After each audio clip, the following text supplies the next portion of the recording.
And we've officially hopped into the pod. Welcome to the show. I have done a little bit of digging into your background. Obviously, there's a reason why you're here.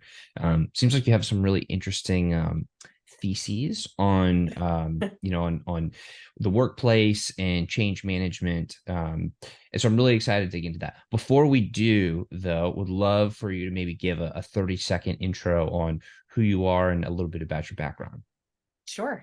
Corinne Murray. I'm founder and CEO of Agate Studio, which is a small Brooklyn-based consultancy helping companies figure out how to not just approach their workplace, but really just reboot the operating system of how work gets done. I think a lot of where companies are getting stuck is we're thinking about the places where work gets done rather than the work itself.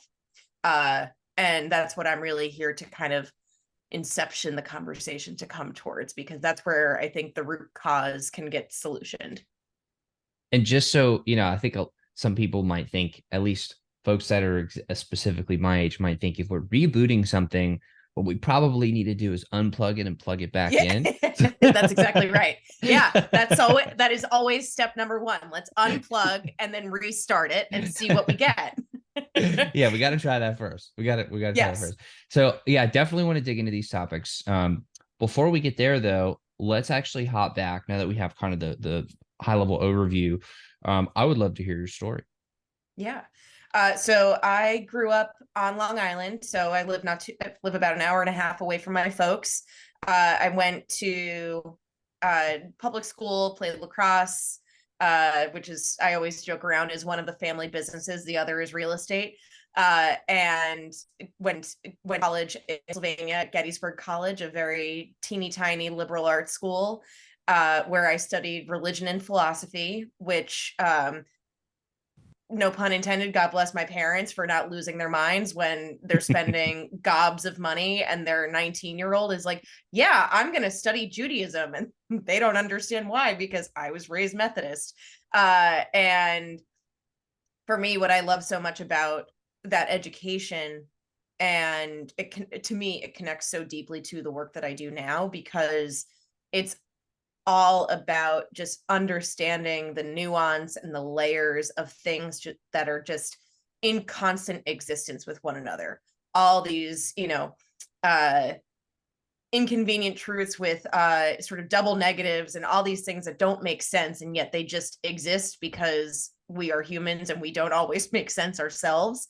Um, and for me, that's been a really amazing mindset to have in terms of looking at organizations, looking at companies, because even though there isn't a deity, so to speak, organizations, companies have culture and they have rituals and traditions and they have leaders. And so there are some very similar frameworks and behaviors that are found in just large groups of people, regardless of what the context might be. So I, kind of do a curtsy in my mind every time I think about how I was able to tie that education, which I love so much, into what I do professionally, when the chief concern of everyone around me was, what are you going to do with that? And the answer at the time was, I don't know, I'll figure it out. And so, yay me. I did figure that one out, but it did take some time. Out of college, I started at CBRE, which is a big real estate firm. I jumped around doing market research. I was a broker for a little while. I was on corporate accounts, kind of just Goldilocksing my way through the real estate world of all of this stuff was interesting, but didn't quite fit what felt good for me. And then I moved to American Express, which is where I actually had my first workplace job, and workplace strategy, really focusing on how people interact with space, not just the operation or the creation of space, like that relationship of humans, both on an individual basis and on a group basis, how they relate to space, is really my first entree into this more macro thinking about uh, how the workplace is a physical expression of the way the company treats its people or views its relationship with its people. And so there's a lot of really, really interesting sort of psychology and, normative things that come up in how companies create those types of systems and practices, which just once I got into it, the light bulbs were turning on in all the right ways. And then from there, I jumped around to Gensler, which is a big architecture and design firm. I was there for a very brief minute before getting scooped up by WeWork, and that was at the tippy top of its prominence and at the very very bottom of its turn around the world before the pandemic. And I've worked at I've worked at a landlord here in New York City. I've done a couple of other consulting gigs, and then I found myself wanting to go out on my own for a lot of reasons, but mainly this conversation around what the future of work is, what the future of work and places, the future of living, for those who really get poetic about it. It really starts with our relationship to work, which right now is deeply, deeply broken. And I don't think we can achieve this really idealistic and utopian idea of what the future of living is until we, roll up our sleeves and get into the gutters of like how we can improve our American society, specifically's relationship to work, how it gets done, and what commitment really looks like, because hustle culture is not helping anyone. All right. Well, I'm very fascinated to dive into this. So, by the way, the thing that immediately popped in my mind when you're talking about corporations and religion, how there may not be like the almighty deity, but there's still a culture there. Yep. I immediately thought, yeah, but what about the almighty shareholder? That Mm-hmm. that could be a very easy parallel from there to there. Oh, Whilst totally. whilst shareholders may not be omnipotent or all powerful, there could be some correlations there. So Oh, I think that analogy still holds up. absolutely. And then, Mhm. I worked at WeWork. I worked for Adam Newman, and he was a very iconoclastic figure as a leader. And just his relationship both to the attention and praise he was getting from employees, from investors, from just the world stage in general. It really was a pretty pretty dynamite case study for for my thesis around the comparisons. Okay, so speaking of the thesis, let's dive into the thesis. Let's.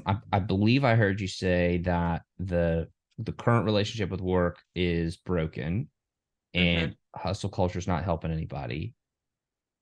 Let's dive into that. What exactly Yeah. is the thesis? What is the, I guess it would be the ideal work relationship, workplace setting, maybe. I don't even know exactly how to Yeah. ask the question right, but I think you get where I'm Sure. going after. Yeah, absolutely. So the challenge with answering that is a couple of things. It is something that does vary person to person, even region to region. I think one of the most interesting things that we've been seeing since the pandemic is how hyper regional people's sort of rebound has been. I think in New York City, which was one of the most hard hit cities at the beginning of the pandemic, there's been much more like focus on being in your community, being near where your things and where your people are.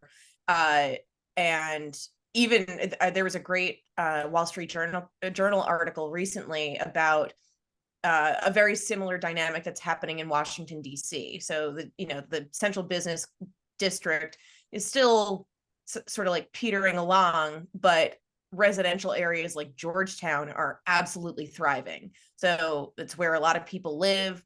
It also is bolstered by the university that's nearby, and everything is thriving. People are at restaurants, they're going to these shops, there's buzz there, as to call back to an Adam Newmanism. And so it's hard to answer because we're still too in the middle, but I think the important thing that needs to be done first, and what I am working really hard to kind of do that inceptioning for, or just kind of get more collective understanding that this is the step we need to take, is it's kind of like the the Kubler-Ross, which is a change management, or like the cycle of grief graphic of like, the first step is acceptance, and then you go through like bargaining and denial and all these different things. The first step is really admitting collectively that we have a broken relationship with work. And I think a lot of people would nod and say, yes, that's true. But if they were to look at ways that they might be able to start improving that relationship, uh, fear of rocking the boat too aggressively wins out, because we've been conditioned to think everything that happens within an organization or just within work in general is essential. And I also just finished rereading Essentialism, which is a Wonderful book. wonderful book. It was I had it on audiobook. It was really, really helpful. Just like really think hard and pretty brutally about what actually matters. And I think that we're sort of trained to think that this monolith of how a company works is how it should work. And if we try to change things, like, we got to be really delicate, we got to be really careful. And there isn't a ton of investigation in terms of what are the low hanging fruit things that we can, manipulate, we can change, we can completely throw away because they're outdated. Those exercises on an ongoing, or at least like an annual basis, in terms of just doing, what's the audit, what's the diagnostics for how the company operates, it doesn't exist yet. But I think that that's what the moment is really calling for. Is I'm blanking on who said it, but I love this quote so much, is you can't change what you don't measure. And right now there are not a lot of mechanisms to measure what is a genuinely valuable investment of time, money, effort within an organization, in terms of what affects the bottom line. And so that's what I really am focused on, because I think that's the first really crucial step to move toward, whatever our own individual or, subculture definition of future of living looks like. So I'm still not 100% clear on what the thesis is totally yet. So I want to dig Okay. into this more. I think it was Confucius that said the first step is to call things by their right name. So like Yes. I want to really dig into this and be able to identify what exactly the thesis is. Maybe where we could start Mm-hmm. is on the idea that the current work stuff is broken. Okay. Yes. What exactly is broken and what do we mean by broken? Like Fair. let's really dig into that and get a We'll clear. wheel it Yeah. back. Yeah, Definitely. exactly. So I think that there are a lot of things that are broken. What are in my control, or things that I have the ability to influence, are a couple of things.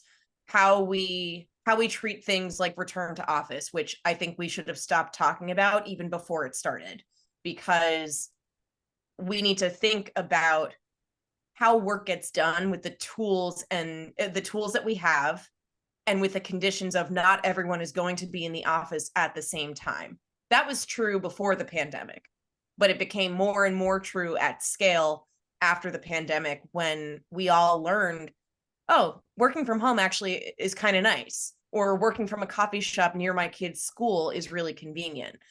So companies should be focusing on, rather than getting everyone to come back to the same box and kind of check that off the list to say, oh, everyone's back, therefore we're being productive.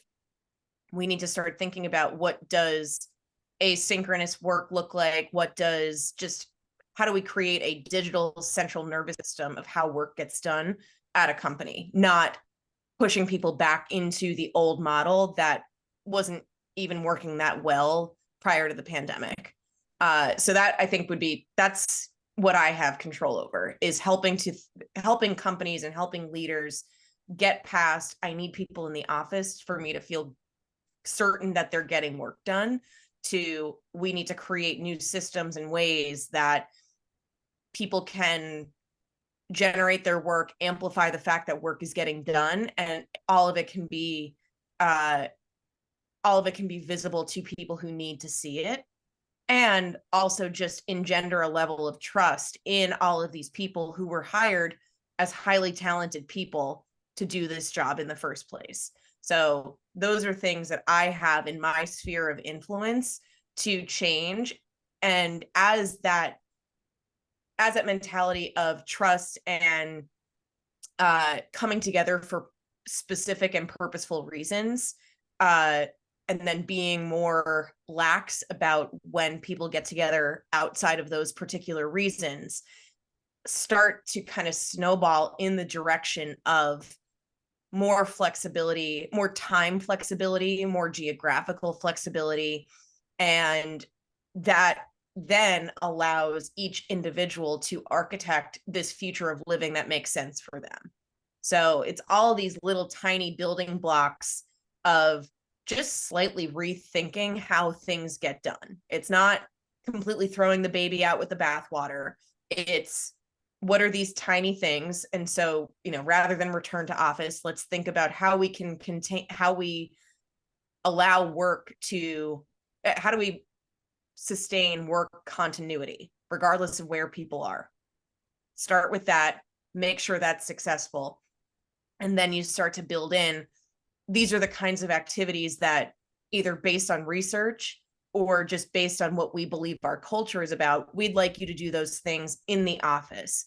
And we're going to ask that the entire company do those kinds of activities, but on Tuesdays, Wednesdays, Thursdays, when there's the highest probability of lots of people being in the office. And because that's the case, we'll have some sort of programming around, maybe it's mentorship, or it's an employee benefits fair, or something like that, that is another added reason to make people feel like they're there for a reason, rather than just, all right, our version of hybrid is we say you come in Tuesday, Wednesday, Thursday, and that's that. Okay, so I think this first pillar is, let's not just say, all right, everybody back, because that's how we do it. It's Right. saying, at least, part of the thesis is, okay, well, we want people to be wherever they're the most productive. And so let's tackle it from that. Instead of just come back because we said so, it's like, go wherever you can get the most work done, whether that be in the office or out of the office, or get Yes. the highest quality of results done, or whatever it is. And then if there do Totally. need to be things like mentorship with one-on-ones or whatever, then figure out when people naturally are coming back to the office, Yep. or what that natural thing is, and then building in these activities and these programs to fit the natural cadence of when the workforce happens to be in the office. Absolutely. And the getting the best or getting the most amount of work done is not just an individual metric, it's a group metric. So your individual preference might be working from a library or working from a coffee shop, but if you're working with a group, there needs to be some sort of mechanism that that doesn't let you kind of be a rogue agent and do what you want to do, even if it's counter to what what would be best for the group. So Results based, easy exactly. to measure. So very easy to measure, sometimes challenging to implement, and that's why a lot of companies are they're holding off from doing that, because going back to the Kubler-Ross denial, the cycle of grief model, we are in the denial and bargaining phase right now, and you can see that with how many really full-throated efforts of getting people back to the office there have been, and how heavily it's been covered in the media.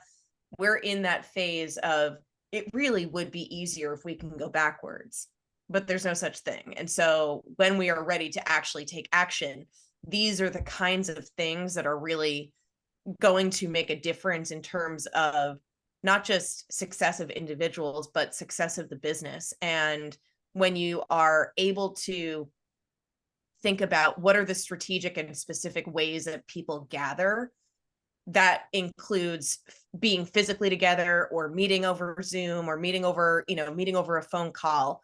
All of those need to have very specific reasons. Why are we talking? what are the desired outcomes, who needs to know about this, and what's all the existing information that's here today. And if those qualifications don't exist, then that's not a valid reason to meet. And if we have something like that, to me, this is the next pillar of being really specific about the what and the why. And when we get that kind of rigorous filtration, the number of hours we get back per week from those just ongoing meetings or recurring sessions that you don't necessarily have an agenda for, but you're just making sure that everyone's in the loop. And then we have memes like this meeting could have been an email, or all those different kinds of things. There's a lot of there are several lost hours per week per person that can be regained for focus work, heads down work, or just, any sort of tactical, more hands-on work. And then that's where we can start to have a more realistic conversation about something like a 4-day work week, or something that's more flexible in terms of how many hours we're putting into the work that we're doing, because our 5-day work week is just based on what Henry Ford did with his factories 100 years ago. That's really it. Well, wait a second. Now we're going. That's like, I feel like that's pillar 3 of a Okay. of a. Let's stick See, on this is pillar how 2 my for a brain second. works. So yeah. Yeah. No, it's good. It's good. It's good. I like it. So pillar 2 is, now that we've decided on whether we're going to be in the office, not in the office, or somewhere in between. Yep. In which it seems like, and maybe we even need to wrap this one up a little bit more, of maybe for a super big company, they have to start with one and then like go all the way to one extreme and then kind of work back a little bit to see like, okay, well, maybe we can do this or that or that. But for a smaller company, you might be able to just say like, okay, do what you want. Let's see what happens. And then we'll adjust from there. Like that seems like it could be just a practical, how do we implement this stuff? Like just go forth, test, you'll mess up. That's fine. Then you adjust from there. So that seems like that could be a reasonable thing. And then, but then measure, like measure, has to. okay, what are and the then results? Iterate. You can't not. Right. Yeah. Exactly. But like if we were not all remote and then we sent everybody to go forth and our production jumped by 30%, keep going. But if it dropped by 30%, whoa, we need to take a look at that, because there's something there. Right. Well, even with the jack up of 30%, look at what's doing that. Exactly. Because even if it's a spike for 3 months, is that a sustainable spike? Is that just, is that just a spike because it was a global pandemic and we didn't know what else to do with our time other than sit in front of a computer? So all of these things are really important qualitative data points that if you're just looking at these quantitative numbers, you don't have the context for. And so, to get to that storytelling, like we were talking about earlier, we need to kind of put the meat on the bones of what's happening and why. And we only get that when we measure and evaluate. And a lot of companies are pretty famously not great at measuring themselves in areas that don't relate to their profitability. Yeah, I could see that. Well, then we have operating systems that we could use. There's a lot of literature out there. We could use OKRs or, whatever it is that we want to use. There's a lot of ways to do that. I think that might be slightly outside of the scope of what we're talking about here, of actually how to measure that. But if you think it'd be worth circling back to, then let's do it. We can parking lot it for now. Okay, so then pillar 2 is, we've now decided on, we want to try this, or we're doing this, and now we're seeing the results that we can live with, given the amount of, so we've made the trade-offs, we've done whatever we need to. Okay, now we have to decide, now we know where we are, now we have to decide what to do. And that what to do part definitely would include figuring out these meetings that everybody memes about. And frankly, I've spent some time in those meetings, and I don't like them at all either. So I can totally understand where people are coming from. Okay, a quick hypothesis here. Why would we not all immediately adopt AI? For example, right Mm, now in this podcast interview, we're able to have this conversation. Previously, I would have to be taking notes because I would yeah. want to remember stuff and not have to go back and listen to it 7 times. Although this is definitely worth listening to at least 7 times. But to go back to be able to get the notes right now, we have AI, Right. and at no at no hindrance to us, at no effort to us, it is now auto transcribing this whole interview, and that's Hmm. totally rad. Okay, what would stop companies or businesses from having these meetings where people are like, it could have been an email? Well, now it can very easily, right? Because if we Yeah. can get this auto transcribed and then have the people in there that need to say things and then pop that over to the rest of the people who need to just hear it or download it, and then they have follow-up questions which can be done via email, like, does that not instantly solve that problem? Can we not just It- axe all these meetings? Like, what am I missing here? um, it's it, you're not necessarily missing anything. I think the one thing that needs to happen before we arrive at something like this is the answer is I think what a lot of people struggle with is we feel symptoms of problems. You know, the overbooking of meetings is a symptom of us not having good communication structures for across an organization. We don't have good information.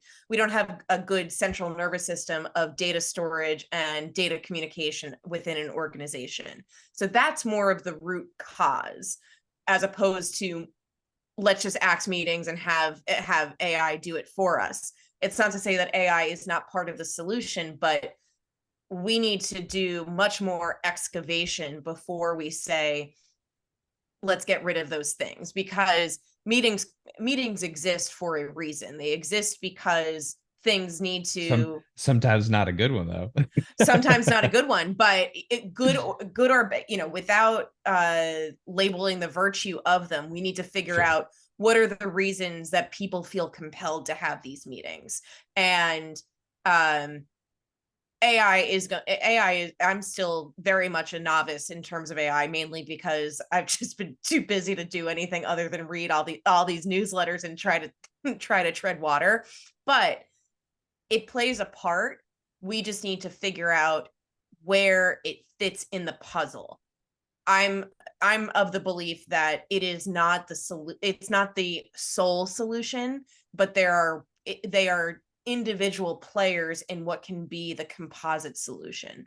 And so that takes work to figure out what is this new framework of what we believe makes sense for how our company operates, what can be automated, and what can we leverage AI and just technology in general to make it more frictionless, make it easier to access, anything like that.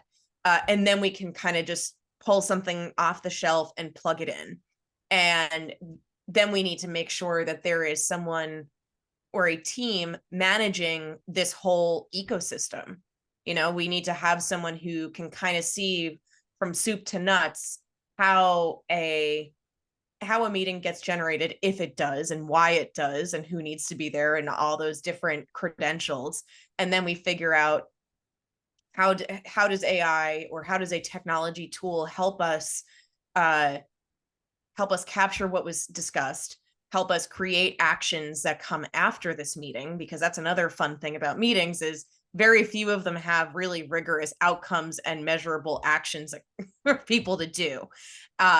Meetings would be much more effective if that was the case. So it's a lot of different things in terms of where do tools fit in, and where do behaviors need to change. And in this particular case of meetings, there's a case for both. We need, because if we were to just introduce AI to meetings, the meetings would be more effective, that's for certain. But it wouldn't necessarily solve the time blocking challenges that we have. The currency of our time, both from a business and a personal perspective, is, in my belief, the core problem that we need to be solving. I see. So you're trying to go upstream a little bit of like, does this person even need to be on this meeting? Does this meeting Yep. even need to happen? And then Okay. So then Yeah. that's almost more going on the essentialism Yes, pathway exactly. of thinking of like, is this absolutely critical? Yes. Like, do And we if it need this is 100%? critical, it, if it is critical, how do we make it as efficient and effective as possible? It, and who needs to be on it? Who Right. really needs to be on it to say Right. things or to do things or whatever, Right. whatever they need to do. So once we get well, I mean, that to me seems like leadership needs to sit down and do an audit and be like, all right, what is this actually doing for us? Here, here, here, here, and here.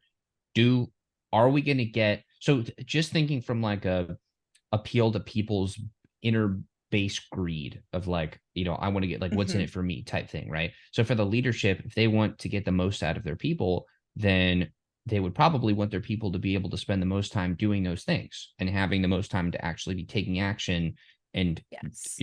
get the stuff done in the most efficient and effective manner. So if they can stop roping their people into things that they don't need to be in, then their people can be more effective. So maybe even Yeah. from that perspective of like, let's appeal to the lesser virtues, which we all have, and they all drive us. I think it was JP Morgan that said everybody has a reason for doing something, one that sounds good and the real reason. So let's appeal to the real reason so we can actually make Yep. lasting change, right? So Yes. okay, so that seems like a good way to get to, measure it, see if we can be more effective. Rip people out of the meetings. If you ever need them, you can call them back. That's the Right. beauty of these things. Right. And then once you've then decided who does need to be on it, maybe other people need to hear it.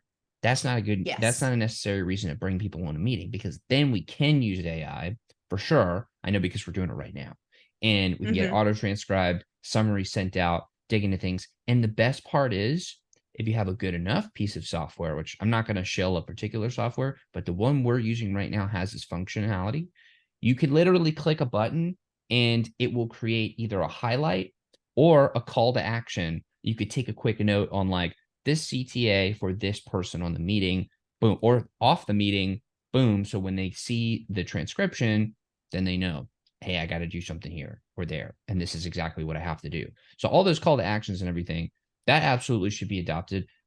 If I had to make a wild guess that has no basis of anything scientific, I would say we could at least be, as America, 10%, at least 10% more efficient if we immediately started using these AI tools in meetings, simply with the call to action button and the highlight Yes. button, tagging the people that need to be tagged and not dragging people into these meetings. Like that alone, we could probably increase our GDP by 5 to 10%. Just that alone, because of all the additional Sure. productivity. I mean, it's one of those kind of, those are always fun, sort of unquantifiable, potentially quantifiable things to think about of like, what if we just pulled this little thing, like this inconsequential needle out of the grenade and just see how things function? This for me is one of those of like, just we we need to fix our relationship to work. That is the overall thesis. The first step, the first real thing to dig into is our relationships to meetings,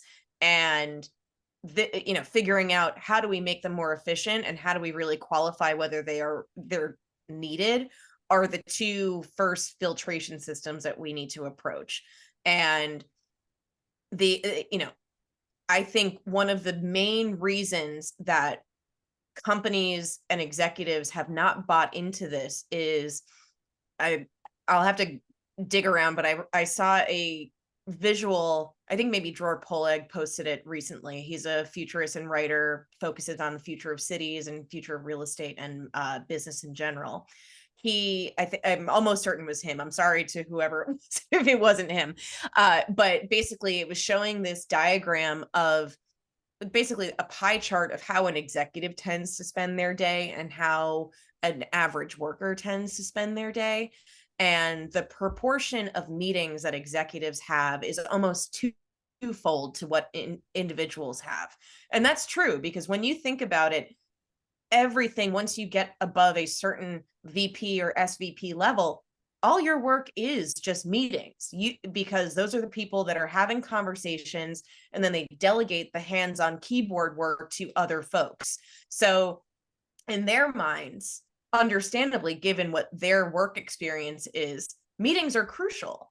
But we're in a time of really needing to examine nuance and needing to examine different circumstances and use cases in a way that we kind of glossed over when it came to work in general prior to the pandemic. So we really need to we need to really be using microscopic level scrutiny to really figure out, okay, cool, this is just how executives and, higher up leaders function in work, and their days and their lives tend to revolve around meetings. Maybe that works for them, maybe it doesn't, but we at least need them to understand that everyone else's relationships to meeting does not necessarily have the same power or have the same hold. And so how do we make sure that both parties can get enough of what they believe is true and enough of what they need? The blocker right now is most big corporations have a very glutty middle management sector. And so it's the people who are managing the teams of doers. And there are a lot of small pods of those types of people. And it's not to say that these people are bad by any stretch, but a lot of companies have yet to really determine what this new age manager actually looks like. Because what we really understand it to be right now tends to be a bottleneck. Work gets done and then it goes to the senior person, and then the senior person presents it to the higher ups, and then it's this kind of hourglass function. So all the lower guys, then the middle, and then all the way up to the higher ups. What the nature of people management and team management going forward is actually looking more like being a facilitator, being someone who can grease the wheels for the people who are doing the work, people who are really enmeshed in the operations of a company, and they know people cross-functionally, and they have really, really strong relationships with those people cross-functionally and layers above to enable good work to happen. And so it's a very kind of cue from Bond movies kind of position to be in, of you are the person who at a drop of a hat knows what tools or resources are needed, knows who you need to be talking to and where they are. So that's a very different facade of what a leader and what a manager looks like than what we've been conditioned to understand and also be trained to be as managers ourselves.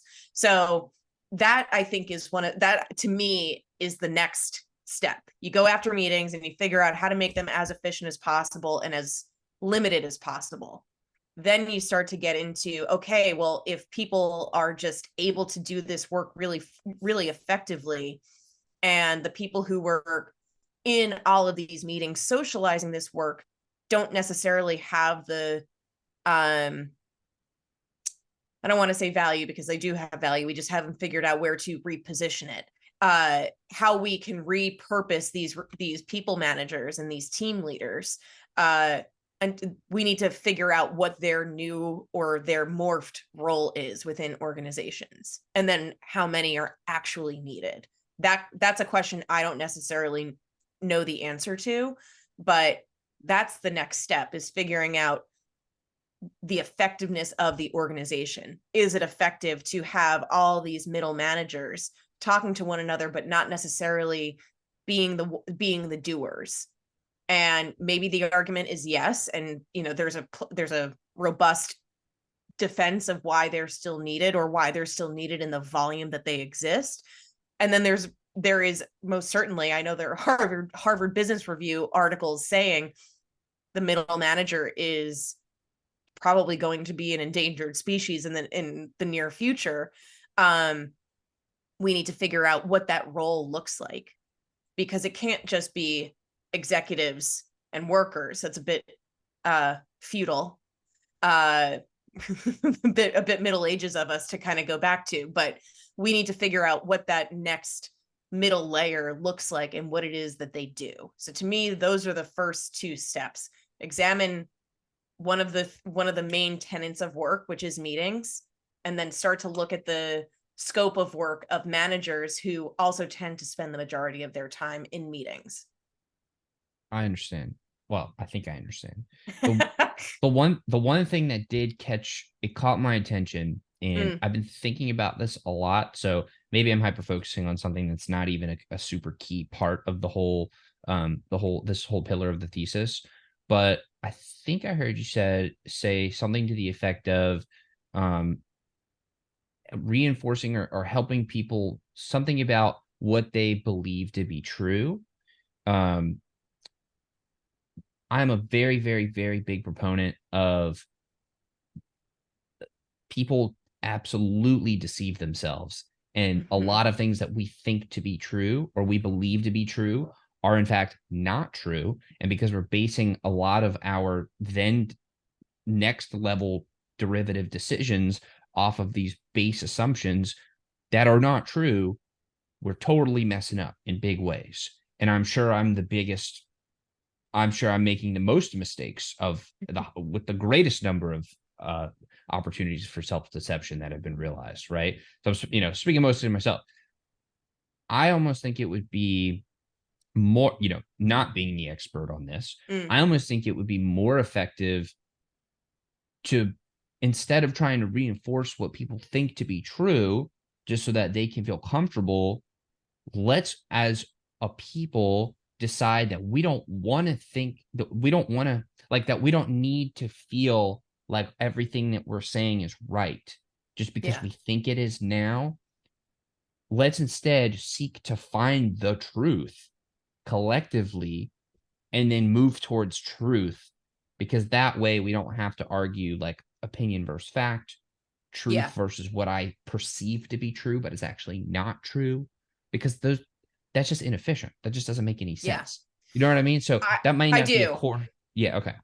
I totally understand what you're saying and the feeling behind it, because if I had my druthers, I would just say like, forget it. Like this thing over here is more accurate than what we're doing now. But the problem with that, and I say this out of experience because I have been that person in my younger in my career, and I've just said this is it and here's how we get there. And if one of the one of the most humbling things that I have learned through my career is people will not change until they themselves are ready to. And so your job as a change creator, which is, effectively what I am, you need to present the change that you want in a way that is not going to scare the bejesus out of the people who need to adopt the change and internalize the change. And so this is very much a, you need to meet these people where they are and recognize that wherever you are is light years ahead of where the average person undergoing this change with you will have been. So it's a big journey in how to remove your ego from outcomes, even though you are still very entrenched in what you believe to be true and what you want the desired outcome to be. um it won't work. The saying of like you're only as fast as your slowest runner, or whatever that idiom is, very much applies to this. If you've got a caboose of people who are resisting whatever your ideal, they will be they'll be what's remembered of the change that you're trying to make. And so that's your cohort of who you really need to work with and figure out how can you kind of, it's kind of taking on a mentality of delivering exposure therapy. How can you give them enough change that they can withstand and understand in drips and drabs, in ways that, this is why I go with a very low hanging fruit kind of logic, because low hanging fruit are the things that most people feel the pain of. And you can get people who might be ornery about way bigger, way more radical change to, they will shut down and they won't participate and they'll break the thing that you want to create. They need the And little so wins.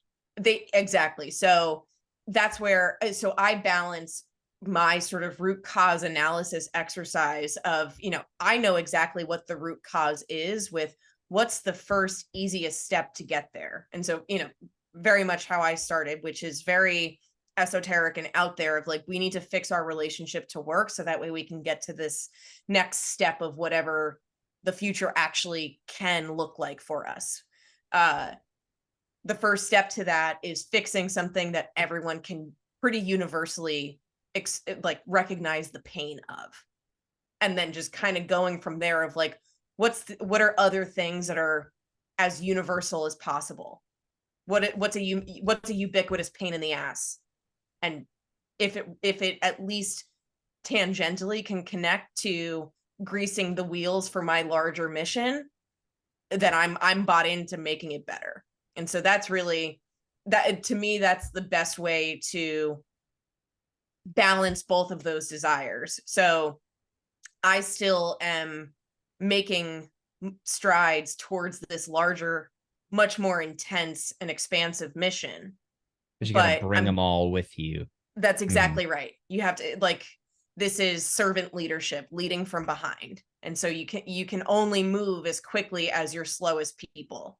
And, regardless of generation, regardless of, region in the world, you will always have people who will drag their heels and be skeptical or be concerned. And it is your job to at least have compassion for where those concerns and fears come from. And though, even if they might not be accurate, the feelings are real. And so how do you acknowledge those? How do you help them work through those so that way you can get to work on the rest of your mission? Totally. Because otherwise it would appear to be an Atlas situation where you're trying to push and they're resisting, and so you're going to be pushing forever and it's not actually going to go anywhere. Yeah, that makes sense. It's almost like, and I only know that from experience of doing it the hard way. Totally. Well, I think that's a very similar thing to even like sales or influence or persuasion in general, or working with people. Yeah, it seems to be very similar. What kind of popped in my mind when you're describing that of like, it's a journey, and you have to, it's that old saying about the frog, if you put the frog in boiling water, it's going to jump out, but if you put it in lukewarm water and slowly raise the temperature, you'll be able to cook it. It almost seems like to get to the well cooked frog legs of, this analogy is getting a little silly, but to get to I promise I'm not trying to cook or eat anyone. Yeah, right. To get to the final thing that we want to get to, the outcome, maybe it does make sense to more start off at the easy thing and then slowly over time build into the big thing, and then you're compounding change day by day and so on and so forth. Then you can get to where you want to go. Okay, that makes a lot of sense. Then it's doubly beneficial of, you're making moves in this process, but you're also teaching people along the way, because as they accept new levels of change, you're expanding their understanding of what you're after. And so you build a coalition when you go about it this way, and nothing gets changed if you're just a lone agent. Totally. That makes a lot of sense. So the one last thing I want to tackle, I know we're getting close to our time here, is one of the first things you mentioned of, it seems like a very anti-hustle culture stance. Yes. So I want to hear your thesis on that and give you the floor on to dive into that, and like, what does that actually mean to you, and what do you mean by so let's dig into that whole idea. So you're right. I do have a pretty anti-hustle thesis, I think, from a global perspective. I would say at this moment in time, my day-to-day life does not reflect my general ethos, but that is, I am hustling now to get to not hustle later. That's what I'm telling myself, at least. But generally speaking, I really think that hustle culture has taken us away from how we connect with other people and how we just connect with where we are. because we're And so could you go. define what you mean by hustle culture Sure. first, and then yeah. Sure. Thank you. Hustle culture to me is this very single-minded approach, single-minded focus on attaining or acquiring or just reaching something. So it's this very kind of hyper Sisyphean mentality of I'm always going to be working super hard to get to the next thing. So it's very rat race mentality. So that's what I believe the underpinning of hustle culture is all about. And then it just got amplified by social media and people looking beautiful and very well dressed while they're hustling. And I obviously worked for a company that literally had hustle culture on its coffee mugs. So it's a lot. And I would say I really started to solidify my perspective on my wariness around hustle culture around the end of my tenure at WeWork. Um, and I remember just spending some time reflecting and just thinking about what my future just in general was going to look like or going to feel like. And it was pretty, I remember having this thought in my mind of, man, like working 60, 65 hours a week and feeling anxious and just not really feeling like I'm getting the quality rest that I need. I was like, this can't be what it's like for the rest of my career. This can't be what it's like for the rest of my working years, can it? Um, and I live in New York City, which is a stupidly expensive place to live. And thinking about, the hopes that I have for my personal life and wanting to make space and time for having a family, spending more time with, the family I have now. And, that was not, those things were only going to be compatible with my life if I kept trying to punch the ceiling and get a higher salary, get a bigger title, always be jumping around. And yeah, that was really the genesis of hustle culture. Is just it's not healthy. It's not, and it's not something that I really in my heart believe in. And so I want to take this sentiment that I have about my own experience, who, I am a white woman in New York City. I have been really lucky with the work that I've been able to do and the jobs I've been able to get. And there are people who do not have the affordances that I do that are still subjected to this hustle culture, but for way less pay, commuting way further, not having the health benefits or just general benefits that I do. And so it's a really oppressive system when you take a step back and think about the consequences of it. And I want to prove that work can still be done and things can still be profitable and successful and effective while still being able to provide people with the time and the space and whatever geography they choose to create a life outside of work.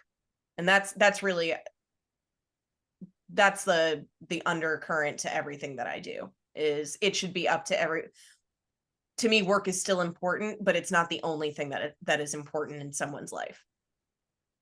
There's this really good passage by Teddy Roosevelt, Mm. way back in, I think it was from 1913. Yeah. It was it may have been a speech or maybe something delivered, but if you look up Sagamore Hill, Teddy Okay. Roosevelt, 1913, is a really good passage. At the end of the passage, and it talks about the duality of needing to combine traits and virtues in order to really be effective as a civilization, but to be a virtuous and effective civilization at the same time. Mm-hmm. And if, for example, it's important to love peace and it's important to be able to get things done, because Mm-hmm. somebody that loves peace, it could be somebody that's strong and get things done. It could also be somebody that's lazy and doesn't want to do anything.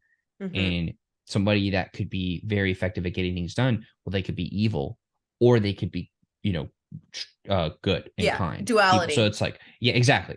So there's kind of goes through those different dualities. At the end of it, talking about the importance of all these things mentioned must be underpinned by a care for family Mm-hmm. as like this is why we do it all. That's kind of at least what I got from it. Was like, and we do it Yeah. all the stuff for family.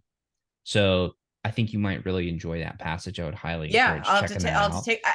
take, it sounds familiar. I'll have to double back to it. But yeah, I mean, Mm-hmm. it is a, work is a component of life. It is not the only component of life. And, all the other configurations, whether it is your biological family, whether it's your chosen family, your neighbors, whatever composition For people sure. create, I don't care. I just want to make sure that people have the space to architect what they want out of it. Totally. I also think it is important to also say some people derive the most satisfaction from the work. And if Yes, that choice involves doubling down on the work, then power to you because absolutely. right on. Like Right. that should I think is the duality. Is like people should Absolutely. have the Yeah. choice either way. Absolutely. Yeah. People should have the choice to either invest that time elsewhere or double down on this is just where you've figured out how to create community within the work that you do. And so therefore you get double value. I don't have any other than my own life. I do not have I don't have any uh I don't have any influence or pressure around what people do with that time or where they want to invest it. I just want people to have that autonomy to do with it what they want. Totally. We want people to have the choice. Yeah. I agree. I agree. Well, this has been fun. I really like digging into these ideas and Yeah. talking about the thesis. And I know I was putting up some challenges on the other No, side there. I'm glad. But that it wouldn't be intellectually honest to just blindly accept like let's talk about it. Let's dig Totally. And into it. And this is just the circularity of my brain. And so having some framework and structure to it is always helpful. well, I appreciate the all the ideas and Yeah. letting it loose and going for it. Cool. Well, I'd be very interested to see as time progresses, as you work with more organizations and you're testing this theory against the if the theory is like the waves crashing on the beach Mm-hmm. and the beach is the impenetrable that does not move, unless very slowly, Yep. then the different organizations bringing this to and having the waves of ideas and innovation and trying to be forward thinking and progressive there crashing upon what is already existing and seeing what Yep. happens. That is Yep. what I'm very interested to dig into. So maybe we can do like a follow up with some case I, studies of ooh, I how it love that. works with different Yes. different big organizations and see I see what love we can that. what we can learn from that. Yes. Hopefully those case studies will exist sooner than later. Yeah, well, I mean, I'm thinking like maybe like a year in, 5 years in, 10 Yeah. years in, uh, per Absolutely. case study, and keep like a running log of how all this Oh stuff yeah. has worked out. That'd be really interesting. Definitely. Definitely. Cool.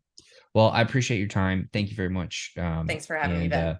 thanks for taking a break from the hustle to come chat with me. I couldn't Always. resist. Nicely done. Good ending. And to everybody watching and listening, thank you very much. You all the best. I love you so much, and I will see you on the next episode. Take care.